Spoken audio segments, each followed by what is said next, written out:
When a book turns into a piece of film or a TV show, you'll notice that some things are a little bit different if you've read the books yourselves. Today I'm going to cover 10 shocking twists from the books that weren't in the show in Game of Thrones. Welcome back to the Screen Cinema, let's get into the video. Number 10, The Citadel Conspiracy. The opening prologue of the 4th book, A Feast for Crows, follows a young apprentice named Prate at the Citadel in Old Town. Prate is hired by a stranger to retrieve a key that accesses forbidden areas of the Citadel, but after Prate gives the stranger the key, he's killed. Near the end of the book, Samuel Tarly arrives in Old Town where he meets a young apprentice who calls himself Prate. This hints that the Faceless Men are plotting some nefarious scheme at the Citadel, which doesn't seem to have been featured in the show at all. I have the link. Many believe that Lunwin's skepticism results from his attempts to study magic, but like so many before him, the endeavor resulted in only... Number 9. Arstan Whitebeard. In the 2nd book, A Clash of Kings, Daenerys is joined in her journey by 2 warriors, Strong Belwas and his elderly squire, Arstan Whitebeard. They become loyal followers of their new queen, and Whitebeard is particularly helpful. In the 3rd book, A Storm of Swords, Whitebeard finally reveals himself to actually be Barristan Selmy, the legendary Westerosi knight who came to serve Daenerys. Selmy follows the same path in the book, but they obviously couldn't keep his identity hidden on the show. To ask me that? Only then does he realize that Barristan is wearing his armor. After a little back and forth, Barristan asks a second time, "Are you the Harpy?" Number 8, Varys returns. Just like in the show, Varys helps Tyrion escape King's Landing following the murder of Tywin. However, in the books, Varys doesn't accompany Tyrion on his journeys once they cross the Narrow Sea, and instead disappears from the story. However, in the epilogue of the 5th book, A Dance with Dragons, Varys makes a dramatic return.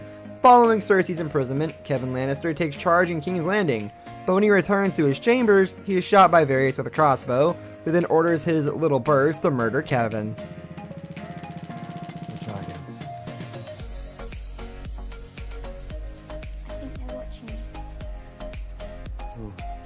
Number 7, Mance Rayder is still alive.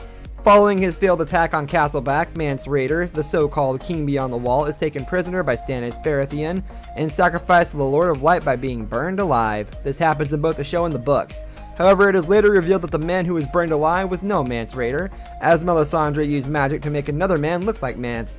This leaves the King Beyond the Wall alive, and he is sent to infiltrate Winterfell while it's being held by Boltons.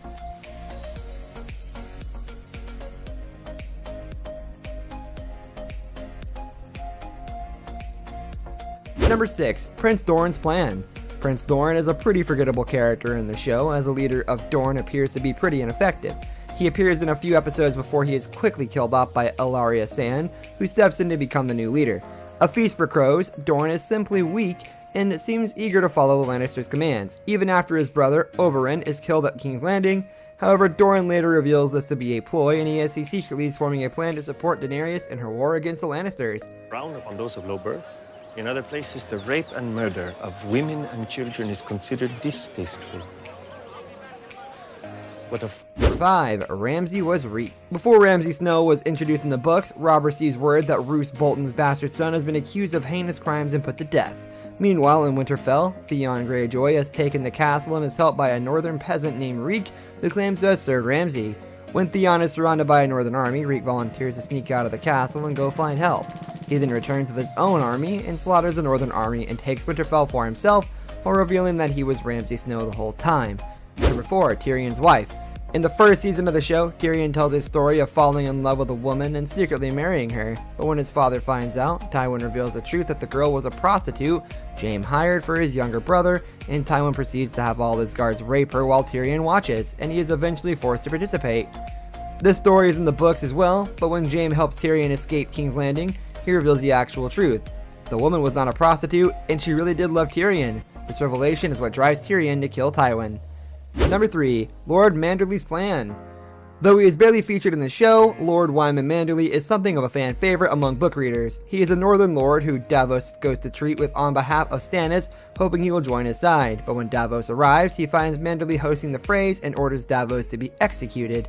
However, Manderly secretly keeps Davos alive and tells him his plan. He is pretending to be loyal to the Freys and Boltons, but really seeks revenge for the death of his son and Robb Stark at the Red Wedding. Manderly then begins picking off the Freys from within. Number 2, Young Griff. During Tyrion Lannister's travels in Essos, he finds himself journeying with a man, Griff, and his son, Young Griff. However, Tyrion soon realizes that these two are not who they claim to be.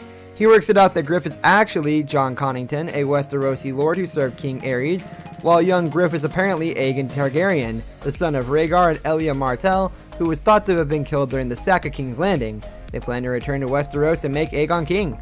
Number 1. Lady Stoneheart. Certainly the most notorious thing that was left out of the show was the inclusion of Lady Stoneheart. Following the Red Wedding, the Brotherhood without banners comes across the corpse of Catelyn Stark. Beric Dondarrion decides to give up his life for good this time in order to allow Catelyn to rise from the dead. However, she had been dead so long that she is now just being hellbent on revenge, and she leaves the remaining Brotherhood to track down and murder Freys or anyone else who betrayed her family that they can find. This brings us to the end of our video. I hope you enjoyed it. Hit like if you did, and don't forget to subscribe to our channel so you don't miss out on any of our videos in the future. Also watch the 2 videos that are on your screen because I'm sure you'll love them. With that, I'll see you in the next video. Goodbye.